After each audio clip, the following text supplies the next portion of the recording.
Good afternoon, ladies and gentlemen. This is Corby letting you know off the top that this is part 2 of episode 26. We hadn't intended to split this episode into 2 parts, but Matt likes to go off on one. A lot. And as you can probably tell by the length of the episode, yeah, he went off on one. A lot. About a Frenchman. Anyway, we'll get into that in about 5 seconds. But first, enjoy our fancy new intro, which you heard last week on the first part of this, so... yeah. I'm not good at segues, okay? Fact versus fiction. Does he like Judas? Tonight, Matthew, I'm going to be the Zodiac Killer. You've got the shovel. Go on, Trooper. Child abandonment is a fun plot device. Back away, I've got a circle of sin and I'm not ready to use it. He's a drug dealer. Oh, no, wait, no, it's worse. He's a theatre major. It's not awful so far. John, because you technically do know what I'm doing, I would like you to be my assistant this week and just post pictures as and when you feel is appropriate. Okay. So, No clue. there is no way I can really segue into my topic because John kind of...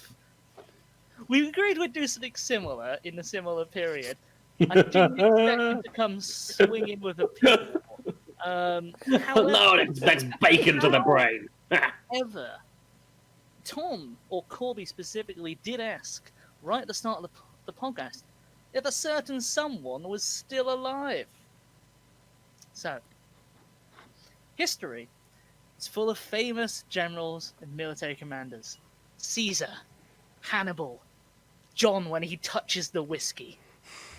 Matt, I just realised... Lee Christmas! We could have made a really good Animal Farm segue, but we fucked it. Oh, no! I just realised! I'm sorry, God! Oh, no! Tried so hard and got so far. That has thrown me. We're doing Napoleon. Oh well. Oh, Tom. Oh, no. I would argue. I would make a strong case that there are none more famous and arguably greater than Napoleon Bonaparte. Because if you ask anyone who Napoleon is, most people know who Napoleon is. Is that short French bloke that fucked up? Wasn't he that? He's that bloke from that Monty Python sketch who kept hiding cheese under his shirt. Isn't he that Both guy who are saw that- acceptable. Didn't you see the Jersey Devil that one time? No, I know, it's the other one. Well, he's, as everyone knows, the famous French emperor. Basically ended the French Revolution. All around military mastermind. So famous, he has an entire period of history named after him. So obviously, you guys seem to know a bit about him. Short general dude, excellent picture. Why the fuck could you post that there? Yeah, the Wrath of Napoleon That's going in. Bonaparte. That's going in the VOD. If that's not on the thumbnail, I'll be disappointed. Yeah, what do you guys know about Napoleon? Hit me with your Napoleon knowledge. But he He's not came gonna back. take Arnold the Tortoise. He came back. He did come back. He wasn't actually that short. That was propaganda from the other side. He was average height for the time period. Went into Russia, didn't have a good time. One of the first, not the last. Most people don't have a good Angry. time. Russia. Angry man. Depends. Pig named after him in George Orwell's Animal Farm. That is indisputable. He and his brother played a board game in his head in Psychonauts. The reference I don't get. There was a guy in the asylum later on in the game who was bipolar, and his other personality was his supposed brother Napoleon. Who they would just play war games against each other until the other one won. That is a literal. Excuse me. That is a literal mental illness. I can't remember what it's called, but people are convinced they are Napoleon Bonaparte. Wasn't he from, oh god, one of these islands off the Italian coast? I'll tell you before you start stealing all my facts. So, I'm gonna say the only one I know of the Italian coast is Sardinia, Piedmont. So, everybody knows Napoleon as the emperor. That is like the thing. He is famous. So I'm not going to talk to you about what he did as emperor. because there's so much to talk about with Napoleon that I quickly worked out I couldn't do a single episode on all of Napoleon. That would just be too fucking long. So I'm going to talk to you about his earlier years, what made him famous, and how he got to where he was going to be. That was a weird phrase. His journey. His journey. Napoleon's journey to greatness. Napoleon before the Napoleonic years. Exactly. I'm going to give you some background to kick it. How he got to where he was going to begin is, I also think, the plan for Anakin Skywalker in the prequel trilogy. That was all they had. It's what George Lucas wrote on the brief. It was just an A4 paper with that in the middle, in like Comic Sans. Big red arrow pointing to it. So, in fucking hell, John, you've thrown me with the pig wars. In 1789, Big pork July energy. 14th. In 1789, July 14th to be precise, Parisian mobs decided to loot a local armory and storm the Bastille. This marked the beginning of the French Revolution. What do you guys know about the French Revolution? Just quickly. Bastille Day! Vaguely. Most of what I know is from Les Mis and Tale of Two Cities. No, literally all I know is from the Rush song Bastille Day. Where they dragged Guillotines were in vogue. They dragged the monarchy out to the streets and executed them. Death to the bourgeoisie. And then just anyone they didn't like at a certain point. Death to the aristo-pigs. Extremists on all sides rose to prominence, and before long, King Louis XVI lost his power and his head, literally. By 1793, the extremists had kind of purged each other, going away from murdering all the aristocrats and murdering all the people who weren't extreme enough, and were currently under the General Assembly, or whatever it was called, I can't remember, was under the rule of Maximilien Robespierre, the head of the Jacobins. They're taking control of the government, set about crushing internal revolts and external enemies. So it was in 1793, outside the French city of Toulon, that Napoleon Bonaparte stepped onto the world stage. But who was he, and where was he from? Well, as John pointed out, despite a common myth, Napoleon isn't even French. Napoleon was born on Corsica. Corsica, that's the bitch. Corsica in 1769. Nice. And he was the son of Corsican nobility of Italian origin. So he didn't even speak French as his natural language. And Corsica had literally just was taken over by the French the year he was born. So, yeah, I was going to say I thought Corsica was French owned. I've been to Corsica, lovely place. Very nice, some good trees. Highly recommend. At least when there's not a pandemic going on. I've been to Vancouver, that was lovely. It does hamper travel arrangements somewhat. Yeah, just a tad. Napoleon spent much of his youth as a Corsican nationalist, complaining about and this is possibly a quote, we're not quite sure, but basically said he complained all the time about the 30,000 Frenchmen vomited on their shores, which is just a great image that the ship comes up and just opens the bow and just spits a load of Frenchmen on the beach.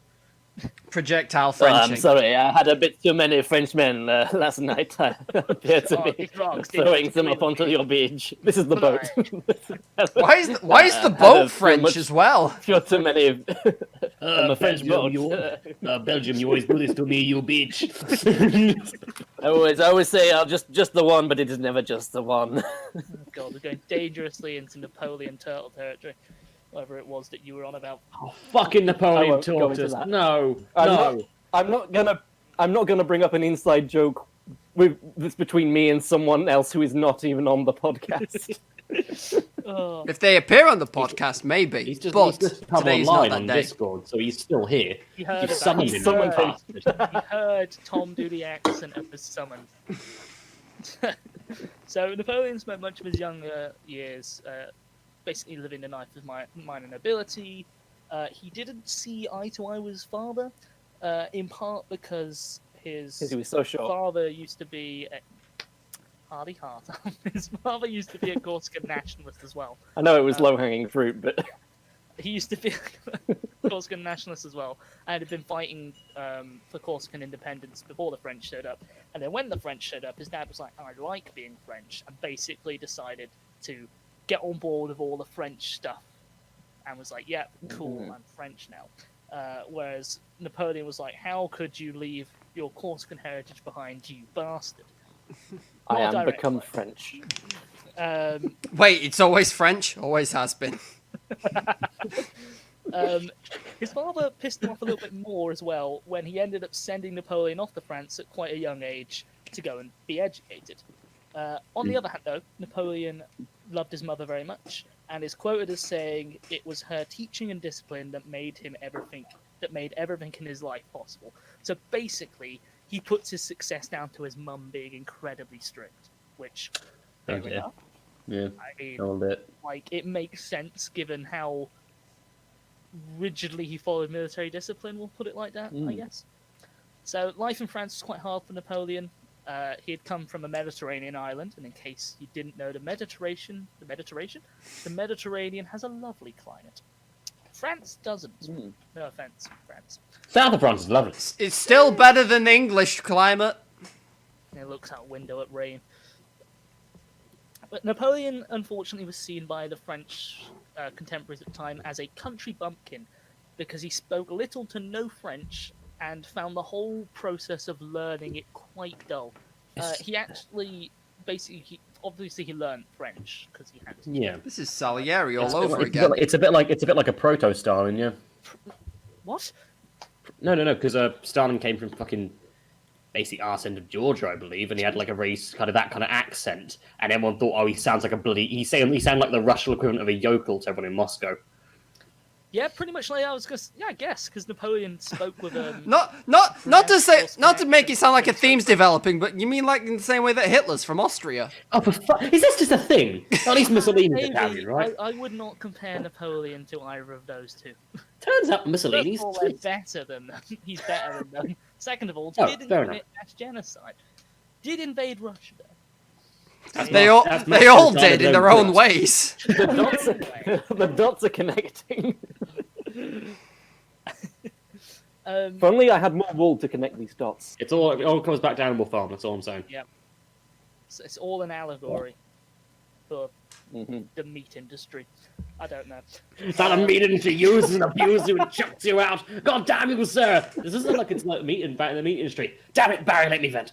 He also was not a fan of the French weather because it wasn't, warm all the time. Thus, Napoleon seems quite a loner and a loser, I guess, by his peers. He spent a lot of his time reading extensively, which I would argue worked in his favour later in life because he was a very learned man. Do you read Sun Tzu's Art of War? Probably. Line 1. Never enter Russia under any circumstances. He lost that page in the Yeah. fight. He learned that one specific page. Just thought back many years later and he's like, what did that book say? Oh yeah, always invade Russia. Always invade. I made a joke in another episode where it says entirely blank pages except one line that says "Stay strapped or get clapped," and which I still feel applies to nowadays. Which really wasn't wide now. 1779, he was accepted into a French military academy, the Brienne-le-Château, where he showed off his intelligence and ambition by excelling at literally everything. This made him quite unpopular with, Everyone. because this minor Corsican nobleman was outdoing the French aristocracy. Also, just because he's doing better than you and it seems effortless, it's just the fact that you naturally grow to hate that kind of person. I mean, Yeah. Napoleon didn't like them anyway, so I can fully imagine Napoleon rubbing it in their face. Not to sound like but not sound like a cunt, but you've literally described my school life back in high school. Wasn't much I didn't struggle with, and therefore I felt ostracized. But I'm not about to go and invade Russia, so Would you say you relate to Napoleon quite a bit then, Tom? no, I didn't invade Russia. There's time. No, You're there not isn't. 30 flat yet. You could. That sounds grim. No, knows when I've the read end what is the coming. Art of War says. Never invade Russia. It's page 1, John. We've just been over this. His copy didn't have a bit of spilled ink over the word never.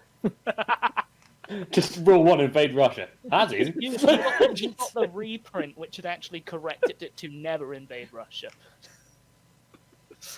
So, yeah, basically at this time, the French army was run entirely, almost exclusively, the officer corps was aristocratic. So rather than modernize at this period, where like Prussia and Britain especially, they were all like, okay, they started turning meritocratic. Well, we better promote this guy because he's got the skills to do it. I mean, it was still a lot of case of you bought your commission to do X, Y, and Z, but they were much more open to people coming up from the ranks.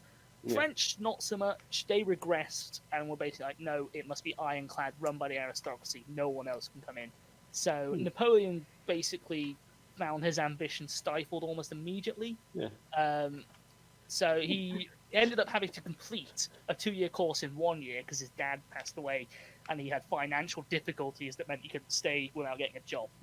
What's he did this very easily, though. Oh, what's that? Is that the sound of the French army failing to modernize? It must be a day that ends in Y. So he made second lieutenant in 1785, and then basically served anonymously within the armies of France's Enchant regime, which was the name given to aristocratic France because the joke being they're fucking ancient and they haven't, progressed. Very aggressive. Is that what he called it, or was that just the running gag? No, the Enchant regime is pretty much the accepted term. Napoleon, just the future is now, old man. Back in middle wing. You're such a boomer, Napoleon. Not Napoleon, Louis. Damn it, I ruined my own joke. I like that in that little scene, that was Napoleon having a go at himself. It feels like he would, yeah. So when the revolution struck in 1789, he took full advantage of the aristocratic purge and disorder not by getting himself promoted or anything. He took this opportunity to take a leave of absence, which was smart to get away from the actual mad chaos that took place, and decided he would go and try liberate Corsica. Because at this point, he was still a Corsican nationalist at heart. However, the Corsican nationalists didn't really like him because despite that he was a Corsican nationalist, they saw his family as traitors, and because his dad did bad and turned away from Corsicans to French. So Napoleon, rather than fighting for Corsican freedom, he was kind of fighting for Corsican freedom, but wasn't. He spent 4 years on the island in a three-way war between French royalists, French revolutionaries, and the Corsican nationalists. And eventually he decided, you know what, I'm going to side with the French Revolution. I thought you were going to say the French, the Corsicans, and Bert. It's like that. Like I said, this sounds like Spain. This guy. Corsica sounds like Spain circa 1940. It's basically, it was a mini Spain. Basically, he ended up siding with the revolutionaries because, on the one hand, the Corsicans didn't really want him. They didn't like him. But the French Revolution offered him a chance to basically get promoted into a proper position a proper officer position. So he basically became a Jacobin, which was the popular political faction you wanted to be in at that time. The ones in France. Getting shot the fuck up. And then he ended up leading a battalion on Corsica, lost some battles, won some battles, got promoted to captain in 1792. Fucking hell. Yeah, he was on Corsica for 200 years. In 1792, he was made captain. Wait, so he's fighting against the French revolutionaries at this point, not no, the he is with the French Revolution. He's fighting against the French nationalists and the Corsicans at this point. Yes. Okay, because I feel like he's like, I finally conquered Corsica from France. You are for us. Fuck. He ended up abandoning his Corsican roots because the Corsicans didn't want him. Yeah. He was like, fuck He tried, and then they were like, no, fuck you, and they was like, okay, fine. I mean, all our dreams die when we grow up. That's just how it is. It is so He just wanted someone to love him. You joke, Corby, but Mother, have I done enough now? No. It is so common for famous generals to want to, say, liberate their homeland and not be accepted by the homeland they want to liberate. Simon Bolivar, who is also fascinating, and I would love to do an episode about a classic example of that. There's a bunch of others. Basically, yeah, it's don't go and try and liberate your country because they don't want you. To be able to do that, you have to change in such a way that it's hard to be recognised when you actually get back. You also have to be renowned before you leave, basically. Yeah. the problem with a lot of Yeah. things. I'm picturing a similar sort of scenario to the Monty Python "I didn't vote for you" bit. Kinda, yeah. So in 1793, Napoleon was actually forced from Corsica because the French revolutionaries won and then had an agreement with the Corsicans, but they were like, well, we don't want Napoleon here. So Napoleon basically had to run away with his family to France because the Corsicans might shank him in the night. So Napoleon won it, and everyone just going, well, he's a bit wank, so Kinda, we'll agree to I've written send here him away. he left due to a disagreement with the island officials, and we'll leave it at that. Not because I did not research specifically. That's fair. No. Which brings us We're experts in cursory research. It's fine. exactly brings us around 1793 to the siege of Toulon. Napoleon was back in France, and at the time there was royalist and federalist revolts down in the south. They had seized several key cities, including the southern port of Toulon. This was quite bad because Toulon was France's primary southern port and had over 2/3 of its navy housed there. It's like the most southern bit of the southern bit of France is like touching the sea. The bit that's not connected to Spain. The bit there next to west of Nice. If you know. Are we talking in the Mediterranean or on the other side? In the Mediterranean. In the Mediterranean. Right, okay. Like that kind of thing where where it kind of France kind of dips down and up again and continues along to Italy. It's the very bottom of that dip. Yeah. So it's very important. Sticks prominently into the Mediterranean. Yeah, counter-revolutionaries rather, had taken the port of Toulon and the 2/3 of the navy, and had promptly handed it over to the Allies.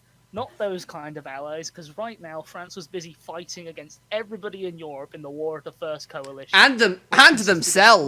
Britain, and themselves. So it's like Britain, Austria, Prussia, Spain, Italy. Everybody wanted to kick the shit out of France because they looked at the revolution and were like, I don't like that.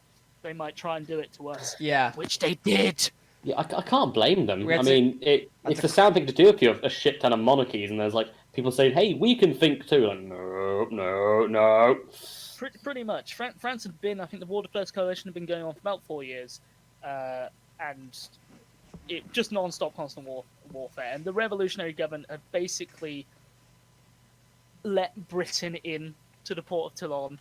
The British were like, oh, do you want us to defend you with our big guns? Because Toulon basically sits, you've got the city, and then to the southwestern side, you've got the harbour area, and then 2 spits of land, and on those spits of land, the fort. But the British basically took their ships into the harbour area, set them up, and were like, we'll bombard the French if they get too close, basically. I hate that I've just looked in the Discord and noticed that this picture of Napoleon has a chub on. Oh my god. I was more focused on the fact he's got a pig for a face, but you might be right. So It says more about me than it does about Napoleon. I think it says more about the painter, to be. No, So- never mind. I'm not going to argue that point. away from Napoleon's chubs. chub. Away from Napoleon's jobs.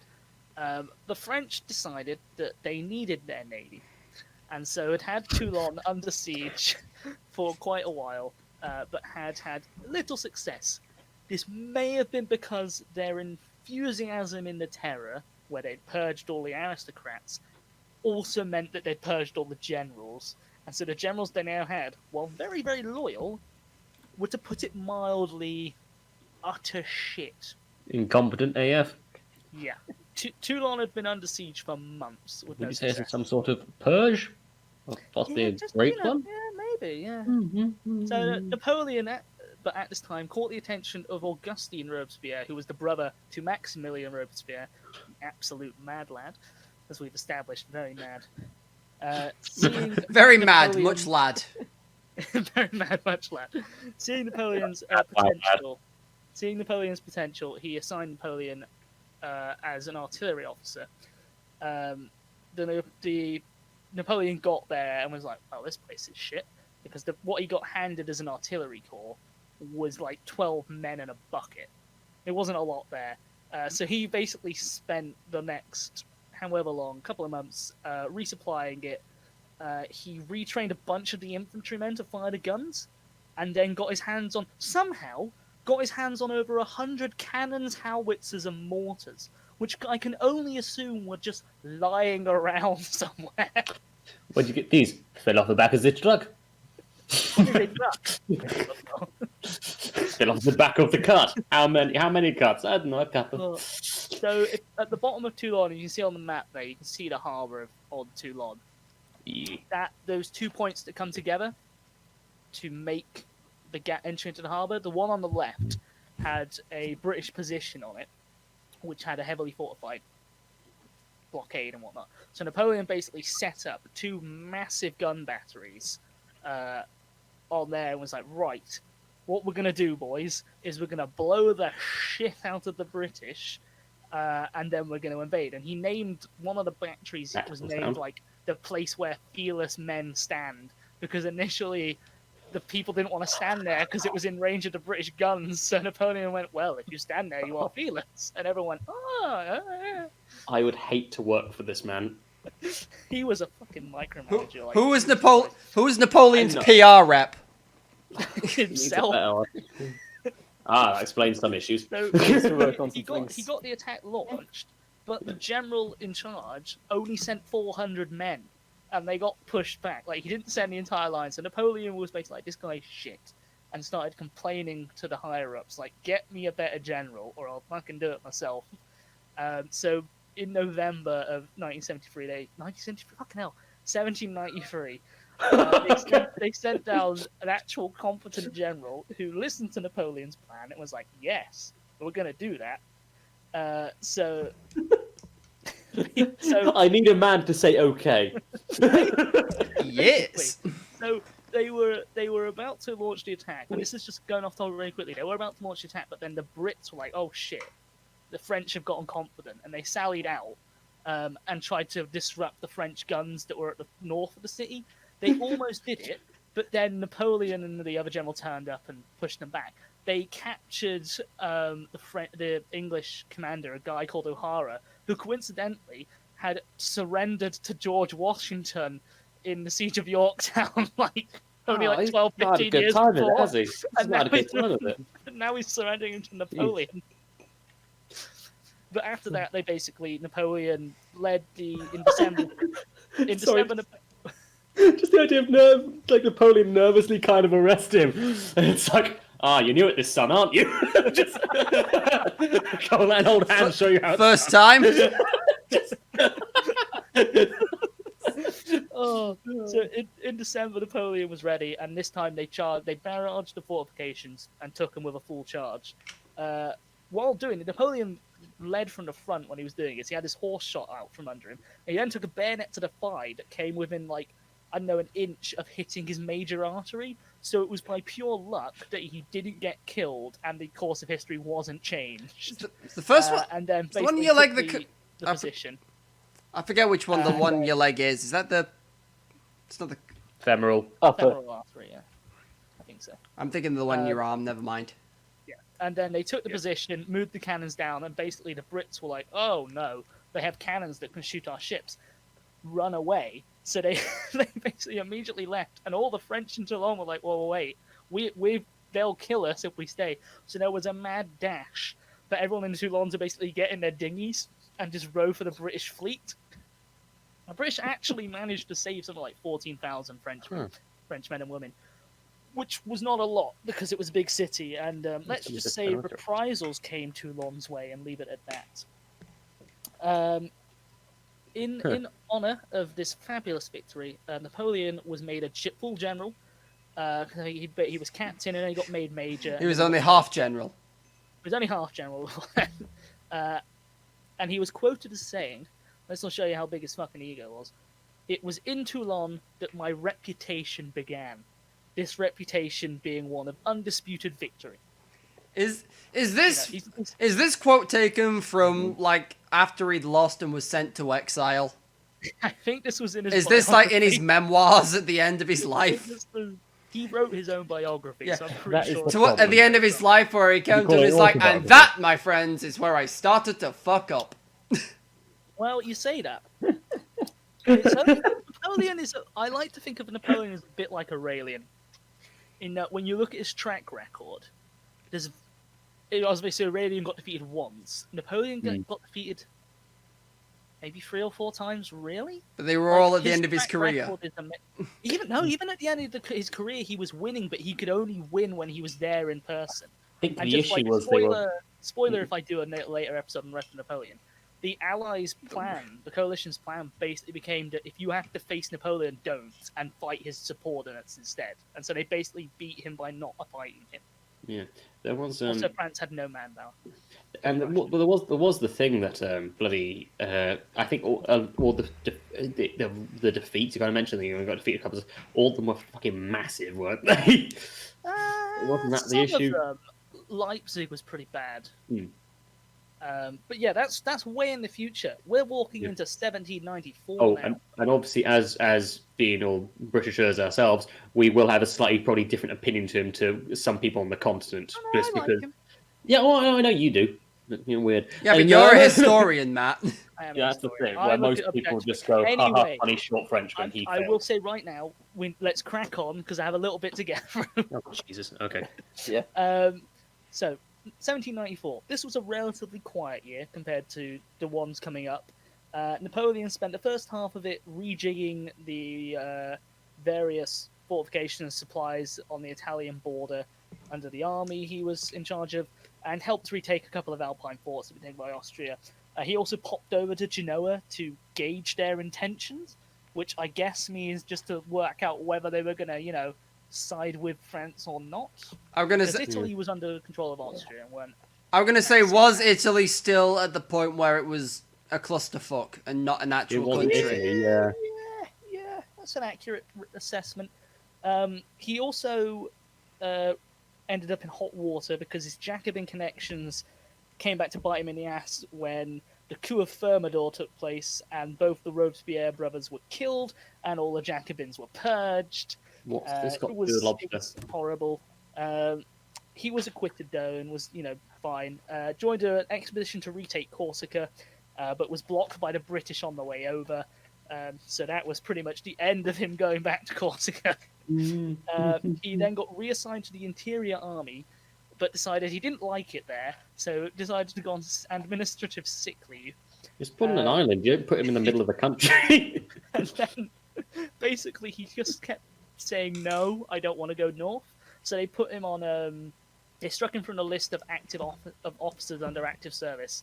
And this turned out to be a stroke of luck for Napoleon and by proxy the government at the time. Because in 1795, the French government, soon to be known as the Directory, had taken over from whatever the government... I'm not going to give government names because it keeps fucking changing and it's too confusing. But they had taken over from the people running, from the Jacobins and whatnot. And it was safe to say that their power base was unsteady. I'm talking like a light breeze could knock it over. And they were trying to ratify a new constitution because there had been a constitution in 1792, but it hadn't been put through, and they didn't really like what it was because it was too extreme, and they were trying to revoke it.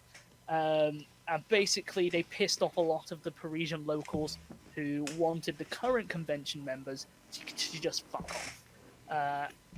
Closet monarchists, which I love as a term. Mum, Dad, I have something to tell you. I'm a king.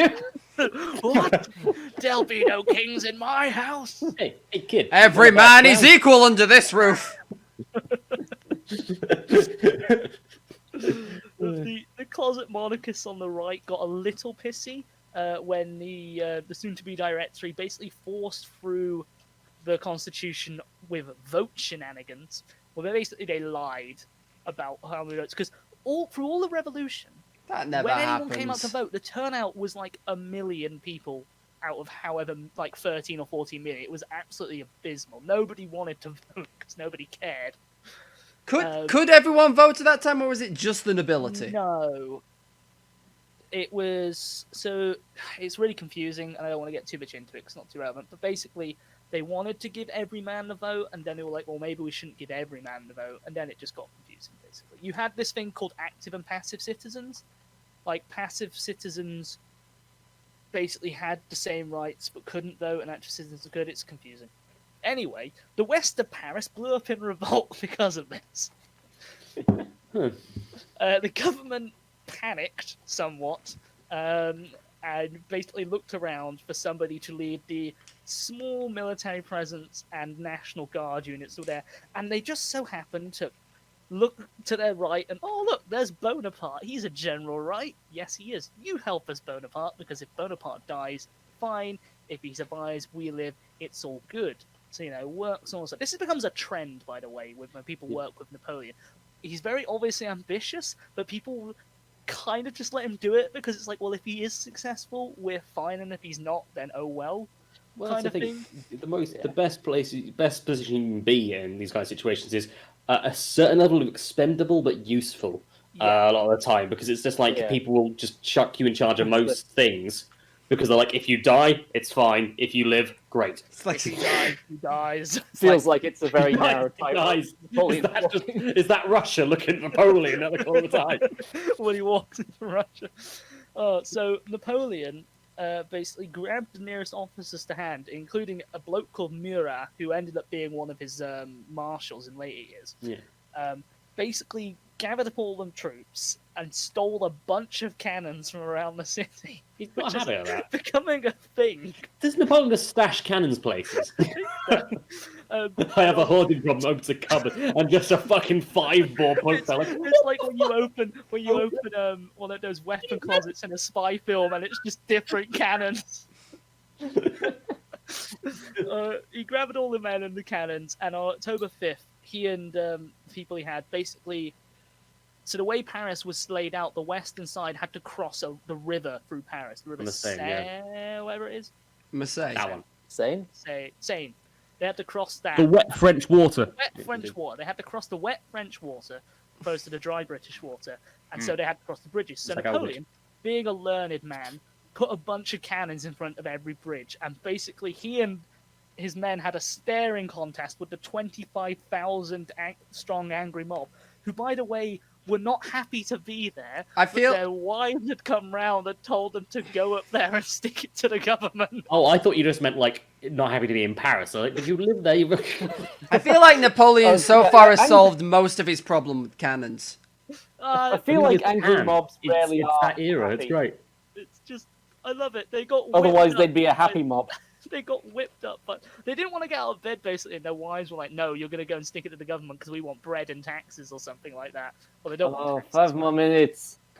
So, eventually, though, after the staring contest, the fighting broke out, and Napoleon used his cannons to kick the shit out of them by basically firing grape shot into the crowd, which, for anyone who doesn't know, grape shot is essentially a shrapnel blast. It turns shotgun a cannon into a shotgun. Yeah.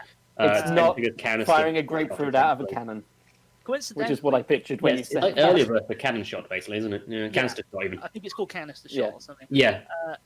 Coincidentally, it's fun this stuff. is where we get the famous quote about him giving them a whiff of grape shot.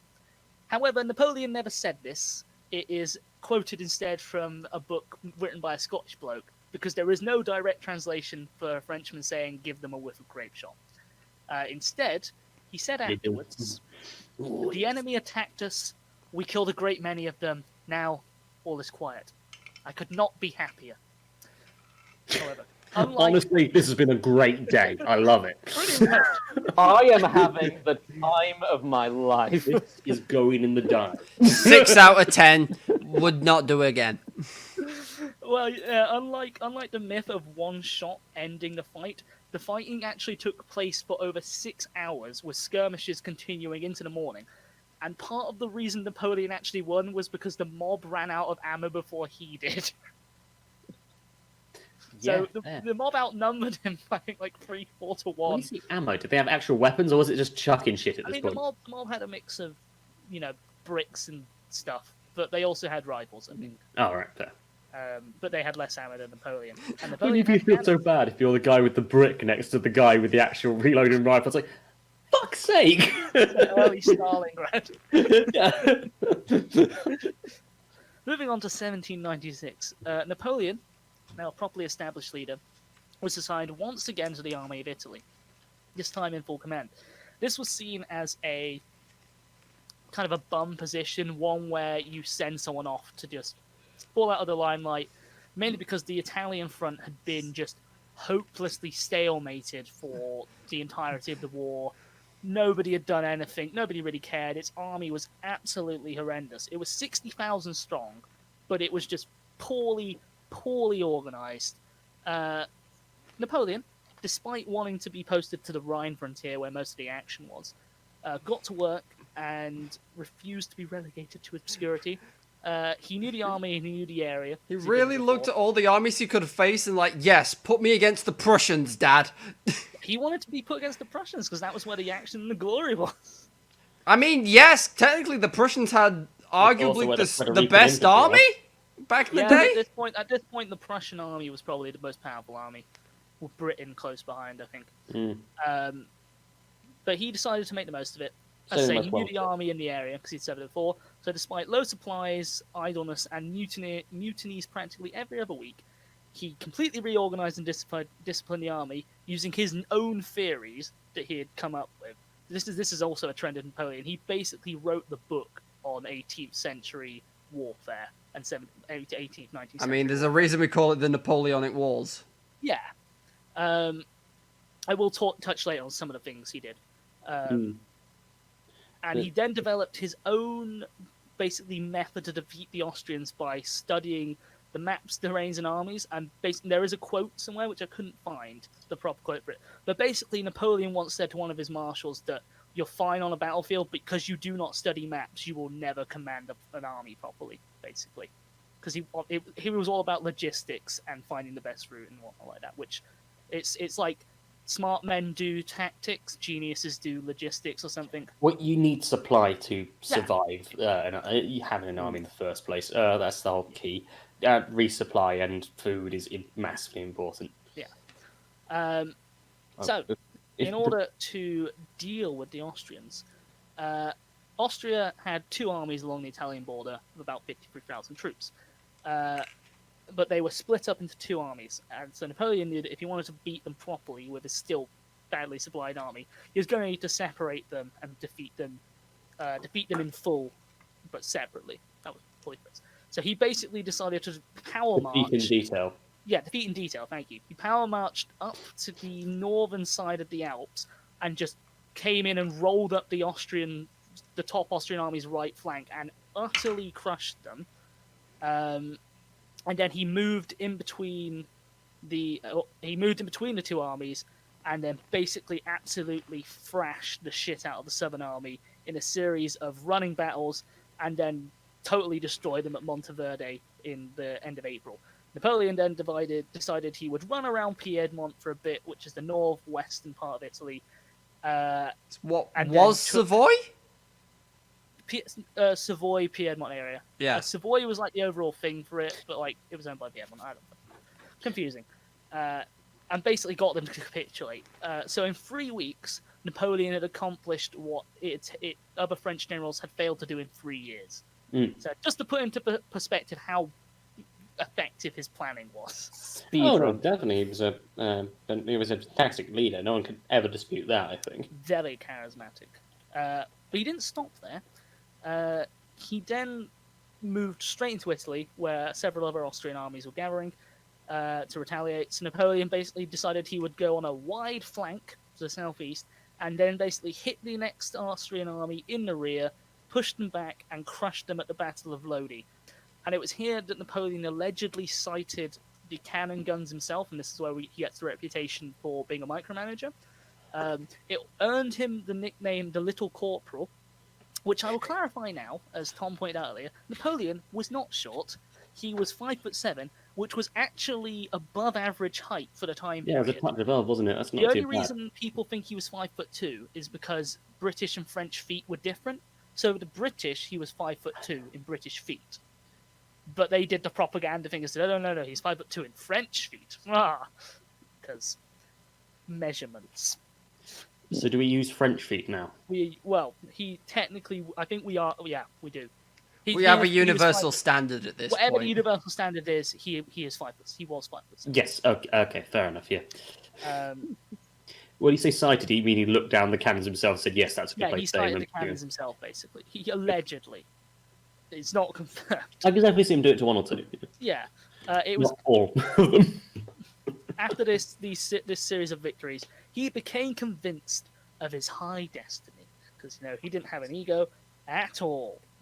Napoleon then took Milan, resupplied his army, paid them, and centralized his control of northwestern Italy, despite not really having the authority to do that. But they were just letting him get on with it because he was winning the war for them, and they were basically at this point, the government was the Directory, and they were on shaky ground. They were like, nope, we need these victories because we can't win anywhere else, because the Rhine armies were getting trashed.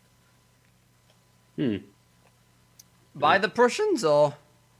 Austrians, mainly. Everyone Everyone in Italy was quite happy, for the most part, to no longer have the Austrians ruling over them, and they basically started showering him with cash and supplies, which basically meant that money and the logistics was a non-entity anymore. He was fine.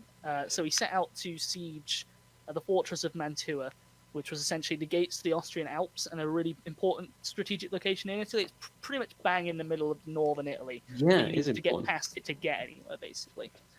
So yeah, in September, 2 more Austrian armies decided to come in, but he got rid of them. He brushed them aside.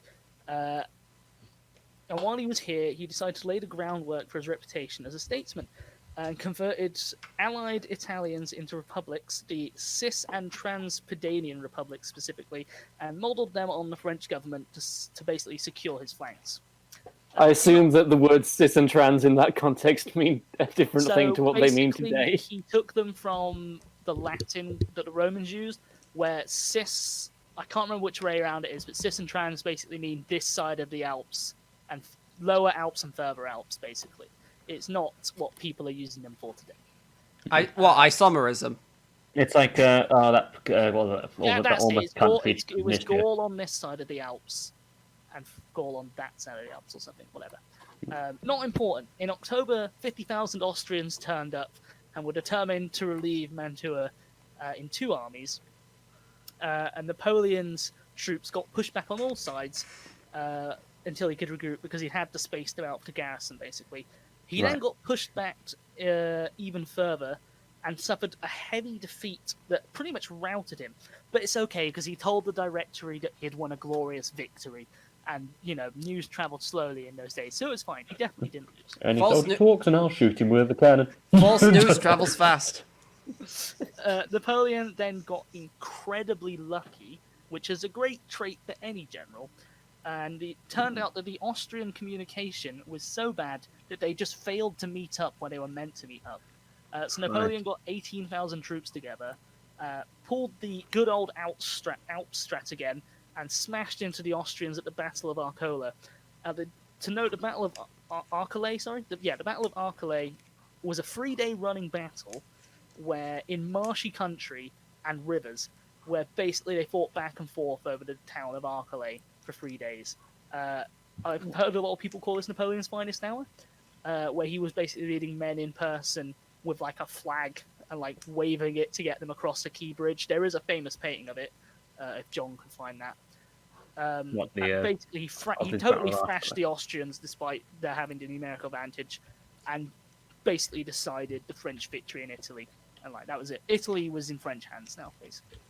I think I know which painting you're actually on about. I think it's in Animal Crossing. Yes, that is it right there. Interesting fact to know, Napoleon was actually, when that happened, was actually about 13 feet away from the bridge waving a flag. He wasn't actually on it. But the myth of Napoleon... For a second, you were going to say he was actually 13 feet tall. At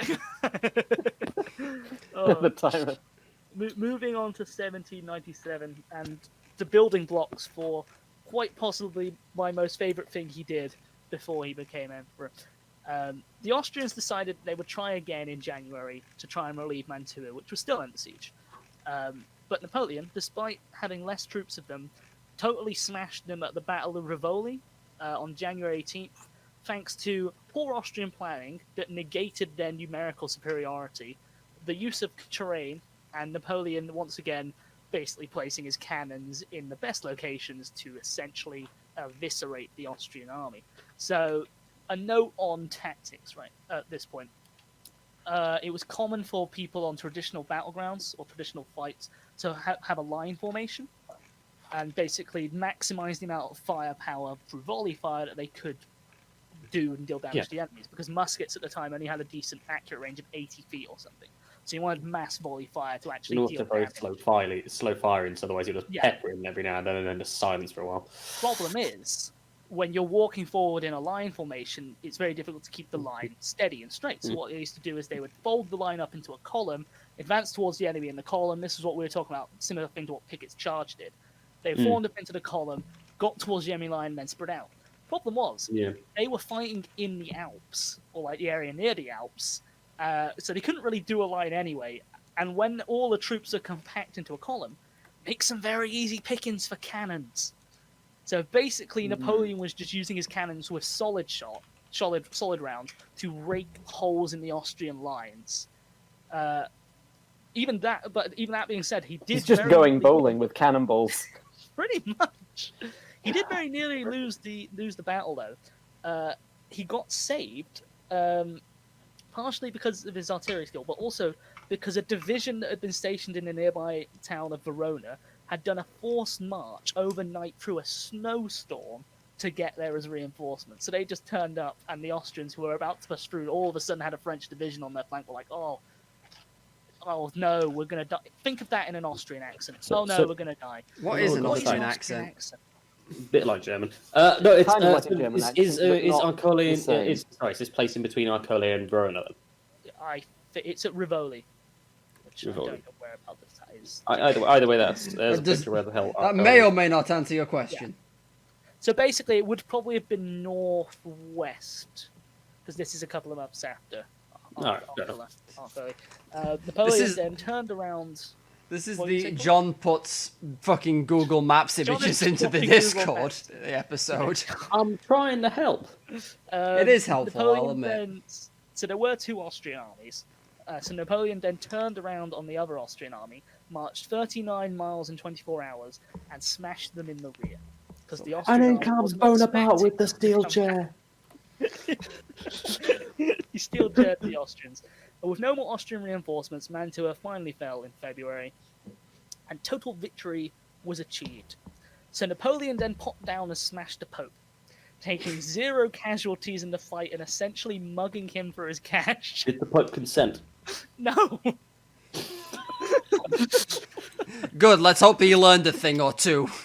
There is a reason behind why he went and kicked the shit out of the Pope. So he just went and sacked Rome, what? Just didn't like him. Sack Rome. The French Revolution was also an atheist revolution. They didn't want because the Catholic Church was, or divine right to rule, was integrally woven within the Ancien regime. Yeah. And the Pope, They wanted separation of church and state. they were technically Well, at revolution war. doesn't go well with Catholicism when Catholicism is the established order. It's not going to go well. They were technically at war with the Pope anyway, because there were two small areas, Avignon and somewhere else, that were still technically papal controlled. So they've been at war with the Pope for several years, and now they are in a position to fight the Pope. And the Pope went, you know what, I'm going to take my Swiss Guard out, and I'm going to go fight Napoleon. With 18,000 Swiss Guard, Napoleon turns up with 30,000 Frenchmen and just obliterates them. Yeah, I think at that point, there were no casualties because the 1,800 Swiss Guard or whatever were just like, yeah, no, we can't win this. I think it was more of a skirmish than a battle. We're sorry, big boss Pope. We're not going to do it. Napoleon then decided, after he'd done that, went back north, pissed about just basically fucking around and kicking the shit out of the Austrians in and around the Alps, until finally they asked for an armistice. He then led the peace talks, despite having absolutely no authority to be doing any peace talks with the Austrians, and basically got all the French conquests recognised. So he basically was like, cool, we now own all of these parts of Italy, and these republics are all ours. In return, you get me the concessions, and I tell you what, we'll give you Venice, even though Venice was not his right to give to them. It's Venice was independent. I'm going to say, was Venice He still... like, Was it still a Venice. republic? Yeah. Napoleon ended 1,100 years of Venetian independence by not even fighting them and just saying to the Austrians that you can have Venice. Did the Doges know? They did. eventually. I want to say one thing. With him just sieging down random spots, pissing around, fighting individual army stuff, Paradox really fucking nailed EU4 combat. They did. Jesus! Initially, he was trying to get into a position where he could threaten Vienna, Yeah. which is the Austrian capital. And when it got to that point, and the Austrians had no men left anyway, they were like, yeah. So in July, he took the... Please just don't sack our capital. We saw what you did to Rome. Please don't. I saw what you did to the Pope. Please stop. I don't want to be mugged.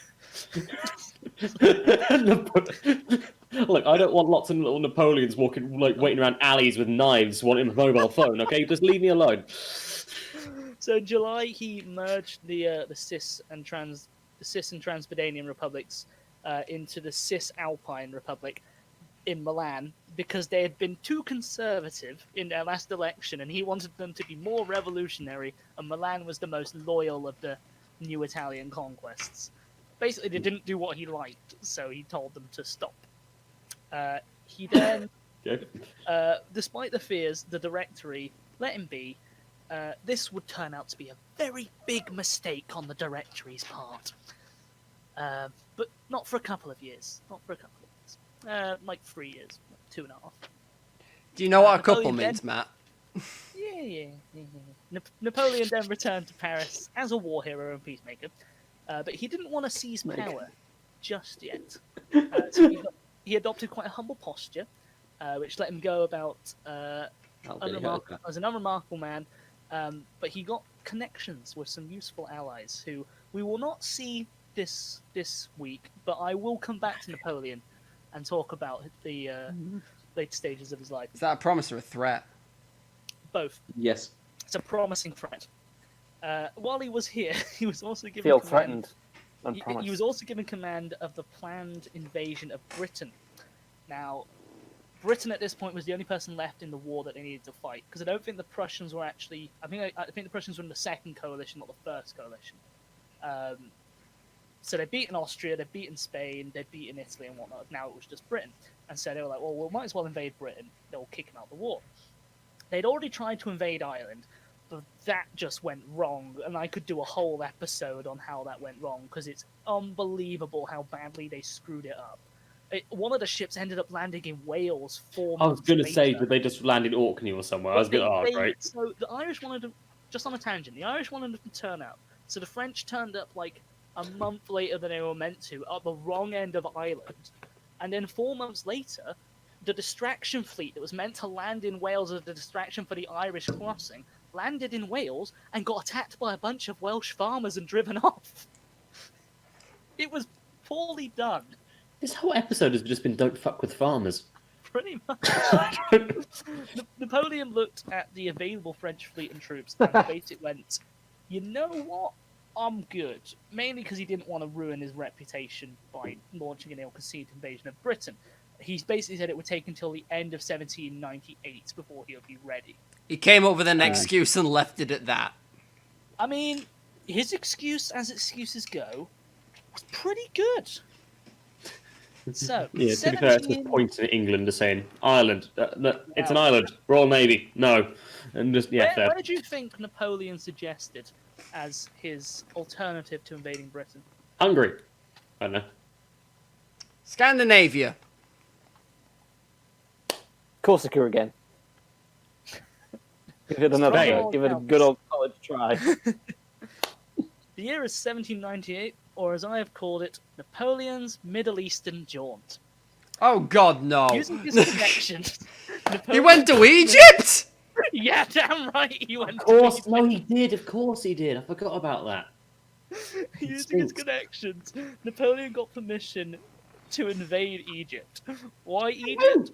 Well, despite Britain, Britain didn't actually own Egypt at this point. However, they did use the Red Sea as a trading port with India, and then they carried all the supplies overland and then took them out of the harbour in Alexandria. Yeah, pre-Suez time, yeah. Suez hadn't been built yet. Nope. And the thought process was, well, if we can cut them off from the Red Sea, they'll have to sail all the way around the Cape of Good Hope, the bottom of Africa, and it'll make it easier to blockade them and whatnot. So, Napoleon gathered 46,000 troops, 10,000 sailors, and about 100 odd ships, as well as 167 French survey team people for logistics, as well as using it as propaganda for discovery and liberation. Liberation from who? Why, the Mamluk Sultanate, who were still in control. Yeah, the Mamluks are very The interesting people. Mamluks, for anyone who doesn't know, were basically used to have been slaves, and the term Mamluk means slave, but they basically overthrew the Egyptian caliphate. It was the Islamic Empire that basically owned most of Egypt, a fair chunk of it, I think, Tunisia. I think up to the right of basically almost to Syria. I think at this point they were a satellite vassal of the They were tiny compared to the Ottomans that partly destroyed this. But I only know they slaves of the Islamic Empire. Then eventually got enough reputation they actually overthrew masters, but then continued the same Islamic Empire. They were the Egyptian equivalent of Janissaries, but they actually did take over. I will say one quick thing about the Suez. I just googled when it was made. It was started in 1859 and it was finished before the Pig War was. Oh, fucking hell. Sorry. Oh, so they left Toulon on May 19th. Only Napoleon and a few of his captains, or like the admiral and whatnot, knew where they were going because they wanted to keep it very secret. And they proceeded to do some of the worst naval maneuverings I have ever seen. Not just the French, the British as well, because the British were aware that the French were up to something, because they'd been building up the fleet in Toulon, and while they didn't technically have access to the Mediterranean as much as they did before, because Spain had flipped to France's side at this point, they sent in none other than Rear Admiral Horatio Nelson into the Mediterranean to hunt down Napoleon and find out what he was doing, basically. I will address this picture towards the end of this. Yes. So John has posted a picture of the Sphinx and Napoleon, which there is a famous legend surrounding that. So, through what I can only describe as a comedy of errors, each fleet kept missing each other by mere miles without actually realizing it. Literally, at one point, they passed on opposite sides of the island of Sardinia without realizing it. So Nelson is coming in from the west and sails up Sardinia to go to Toulon, while Napoleon sails down the eastern side past Italy, and they're literally passing at the same time. None of them knew about it. They didn't know about this. It wasn't until a couple of days later that Nelson's fleet got scattered by a storm, so he had to spend some time gathering the fleet back together. But Napoleon, at this point, heard that Nelson was in the area, got spooked, and fled to the island of Malta, of all places, where he quickly kicked the shit out of the Knights of Malta, who were a crusading order. I'm going to say, weren't they the monastic order that's basically... monastic order that was still around, had been around since the Crusades, are still around today, still going. Yeah. Obviously, less crusades and more help the poor. Do they still own the island, or...? They are. He used this island to resupply. It helped that a lot of the order were French. And then he left that island in June 20th. On June 19th, Admiral Nelson had heard that he was busy pissing around the bottom of Sicily, but he had heard that Napoleon was in Malta, but he had heard Napoleon had left on the 14th or the 15th, so didn't pursue him as quickly, even though Napoleon had only left literally like half a day before him, and they had been 60 miles apart. Like, it's insane how they managed to miss each other. What if that's them just going, hey, let's wait this out. We don't really shoot each other. There were some more storms, bad maneuverings, but Napoleon reached Egypt not long after, and then set off directly for Alexandria. So on July the 1st, Napoleon landed near Alexandria, sent 5,000 men ahead at night to get to Alexandria, because they'd heard that they were coming, and so they wanted to prep the fort. So basically the French got there first, and the Alexandrians they basically panicked at the sight of 5,000 Frenchmen and just ran out the city. So Napoleon landed all his troops without issue and just walked into Alexandria and claimed it without firing a shot, basically. Well, to be fair, have you ever seen that many Frenchmen together at once? I mean, it's a shock when they're not running. Not pausing, Napoleon sent his army in 2 columns to Cairo. He took the army along the coast. The other army was sent directly through the desert, where they were mercilessly harassed by Bedouin raiders. Yeah, that's what happens if you go through the fucking desert. Oh, Get some pissed off nomads shooting the shit out of you. That's all what happens. I know I am imagining Tuscan Raiders, but Oh, I was also imagining Tuscan Raiders. Meanwhile, I heard desert and I heard Raiders, and my mind just went, "Oh, Star Wars, you know that." I play it here. Meanwhile, the French fleet had docked near Alexandria and had been given expressed instructions to flee to the island of Corfu, which is miles away on the side of the Italian coastline. I was gonna say in the Corfu's fucking nowhere near. Yeah. In the event that things went wrong. The admiral of the French Navy thought everything was fine. He had a strong position where he had anchored his ships down. The British could only attack the strongest part of his fleet. Everything would be fine. This is called foreshadowing. Bum, bum, bum. So after several days of flight and forced march, the Mamluks army that had been in Alexandria turned around and stood their ground and attacked the French with their army, predominantly made of heavy cavalry. Now, cavalry was still a big thing in the time period of war. It was very, very dangerous against a line formation. Normally, it would be a big problem. However, Napoleon contributed arguably his most famous tactic to the military history book, so much so that it was used against him at Waterloo 15 years later and is part of the reason he lost. So, as I said before, troops would fight in line formation to deal maximum firepower and damage. The problem is the cavalry would swing around the flanks, and if they beat your cavalry, they'd do what's called rolling up your flank, where they'd basically scatter your flank and wipe everyone out. Napoleon's solution to this was to get every division to form into a square. He put the cannons with the divisions in the corners of the square and basically shot at anything that came at the square. All the soldiers who weren't firing had the bayonets plugged in, so to the horses, they were essentially charging a hedgehog of spears. And anyone will tell you that a horse will not charge into a pointy object. Let's put it like that. I mean, was One thing I know about was it the horses- Greeks or the Spartans that worked out with the phalanx? Pretty much. The Greeks basically used it to great effect against everybody.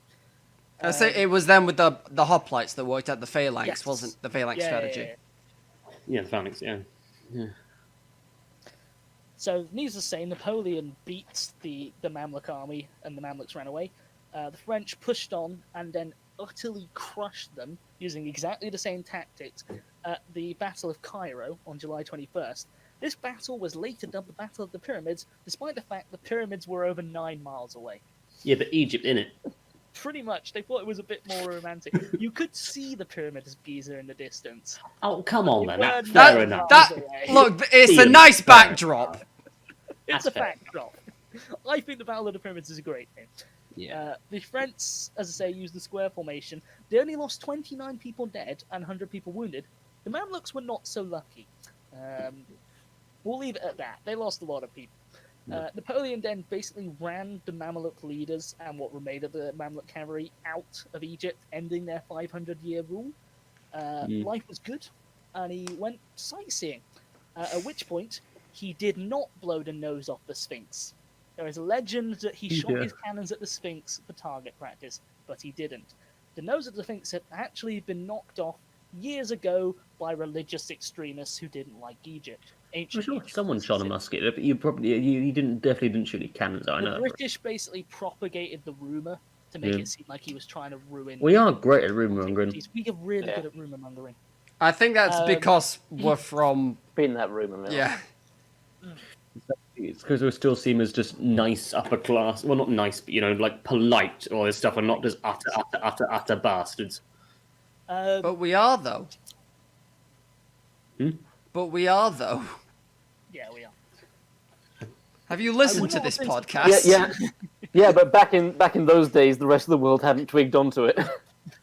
I wouldn't be surprised I wouldn't have been surprised if the British had shot the nose off the Sphinx later and claimed it was Napoleon. That wouldn't have shocked me. They didn't. But it wouldn't have shocked me if they had. Meanwhile, about a week and a half later, Rear Admiral Nelson found the French fleet and utterly destroyed it in the Battle of the Nile. When the French flagship exploded during the battle, its magazine went up at about 10 p.m. It sank with a fuck ton of gold on board, and was such a big explosion that it actually paused the fighting for 10 minutes. This is recording. Fighting stopped for 10 minutes while everybody watched the French flagships sink, including the French. The British then mopped up. Like Nelson just kind of like dusts his hands off and goes, "Job well done." Oh wait, he hadn't lost an arm by this point, had he? He had lost an arm by this point. Yeah. Okay, he just okay. Well, he doesn't dust his hands off then. Lost an arm Wipes him on his before he got trousers. set out. This is what got Shoulder. This is what got Nelson promoted to full admiral. That's why they invent that. That's probably what he did.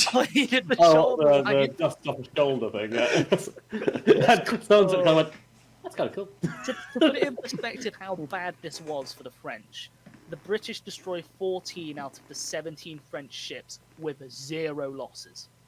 They destroyed They did it. the French fleet. British Navy, it's all we have. To be fair, that's actually probably not a bad strategy to destroy all the ships in Egypt's coast and then let them walk back. Fuck you! Direct. Would the Ottomans have even let them through? But we'll get to the Ottomans. Ooh. Napoleon was not put off by this, however, and settled in to remodernize Egypt, studying local area, introducing and updating like modern ideas and inventions, basically imposing them on the Egyptians. This made the locals Bitter. Miffed. Yes, the locals were a bit bitter about this, and in October decided to have a bit of an uprising. It didn't go well for them, and they basically got pushed back to the Great Mosque in Cairo, where Napoleon promptly shelled it with cannons, which is kind of his MO at this point. That was escalation. They pissed him off. What was the funny thing was that when he sat on the exposition, he specifically said to troops, whatever you do, be very nice to the locals. Just be like, yep, your religion's cool, don't offend them or anything. And he's literally just gone and shot the mosques with cannons.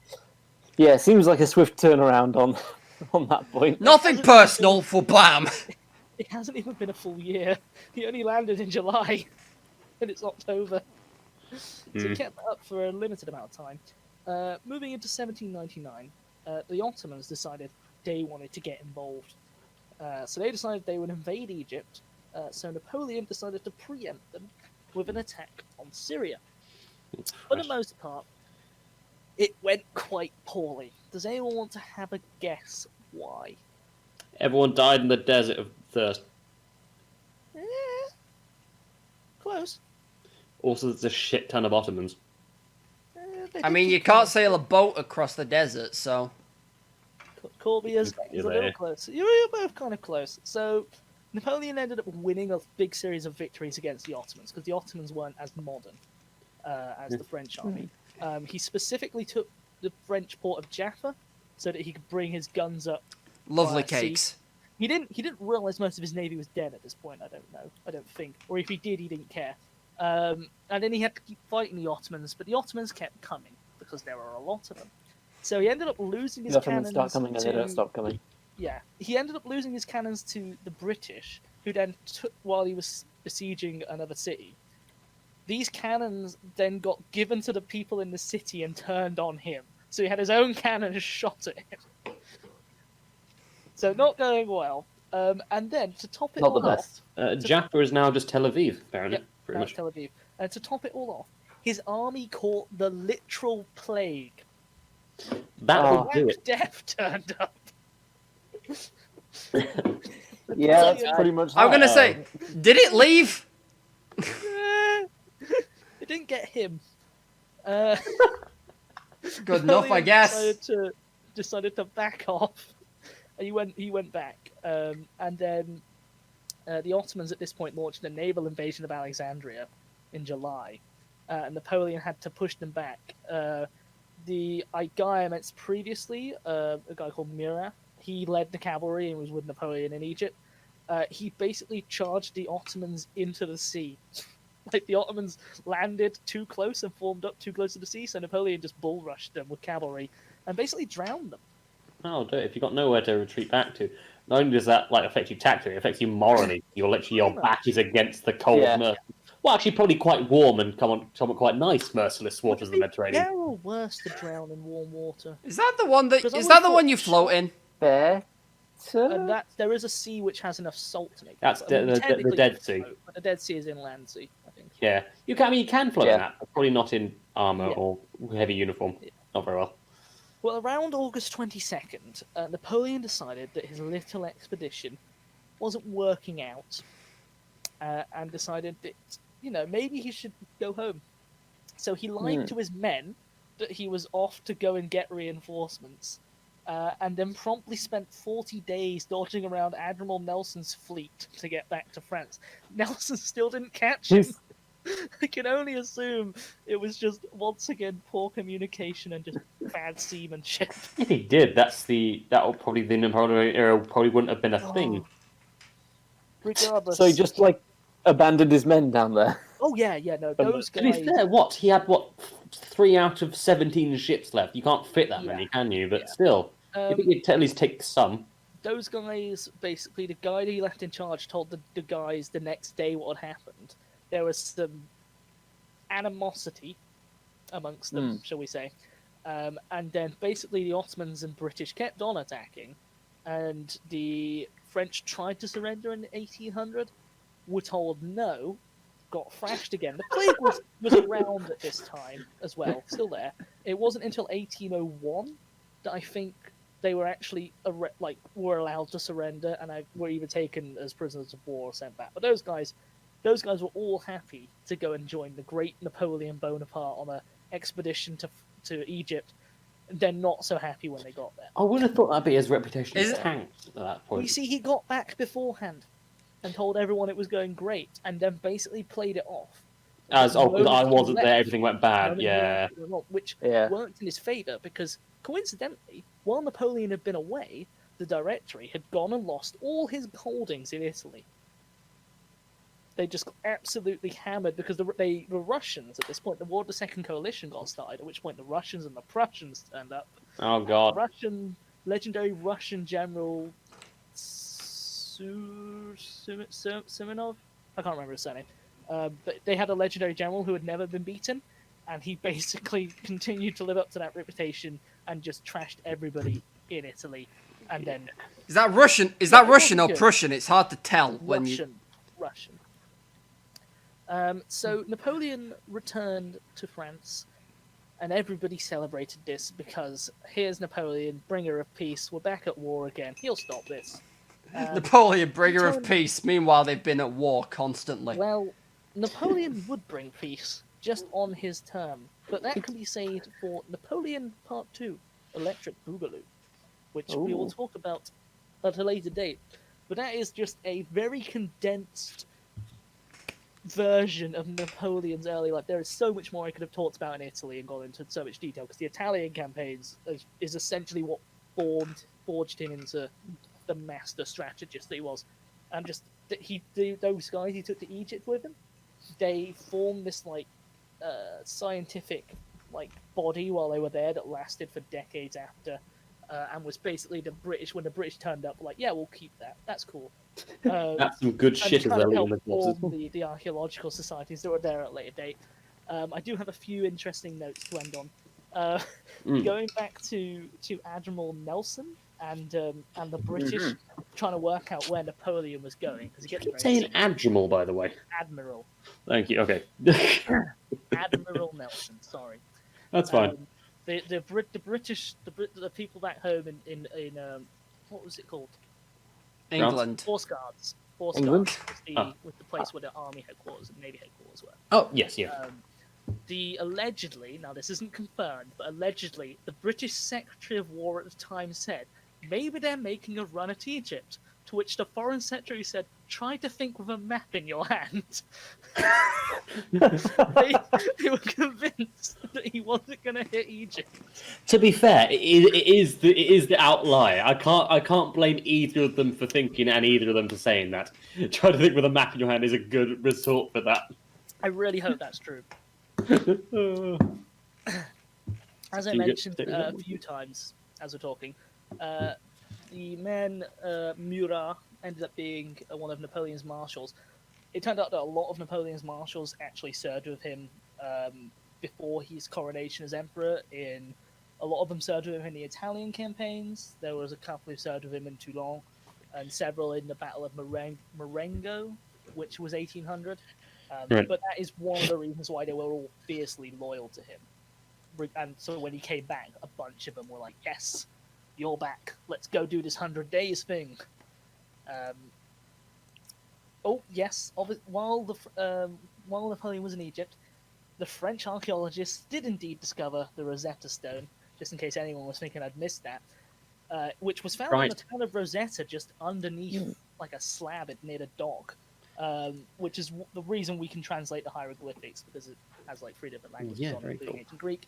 The British, when they eventually beat the French out, basically just went, "Ooh, I'm having that," and then promptly nabbed it and just took it back to Britain, which is why we have it in the British. That belongs in a museum. Best part is, somebody graffitied the side of the stone saying "taken from the French" in 1801. And you can see it on the stone. Someone's just carved it into the side. I like that, because they're like, "We must take this back for evidence," and some British jobbers just go, "Way, I'm Napoleon, way," just on the side of the stone. I love that. Also, that's like both sides of British culture in one. Yeah. Polite thief, quite interesting yobbo. Great. As a closing.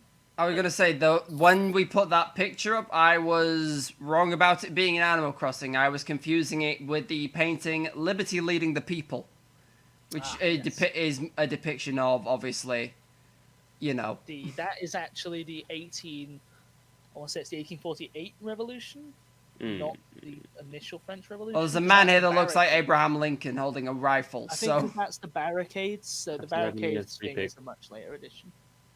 But I will... One final note. I just got confused because it also depicts a battle. Yeah. One final note just to wrap it off, which I found quite interesting. Napoleon almost became a writer before he'd even joined the army, and he even published a romantic novella. I cannot find out what this is, and I don't think it got many press. Why do dictators do this shit? It's so common. Like Saddam Hussein wrote sci-fi books. You say what you like. Saddam Hussein actually wrote decent books, which is the weirdest thing. Decent.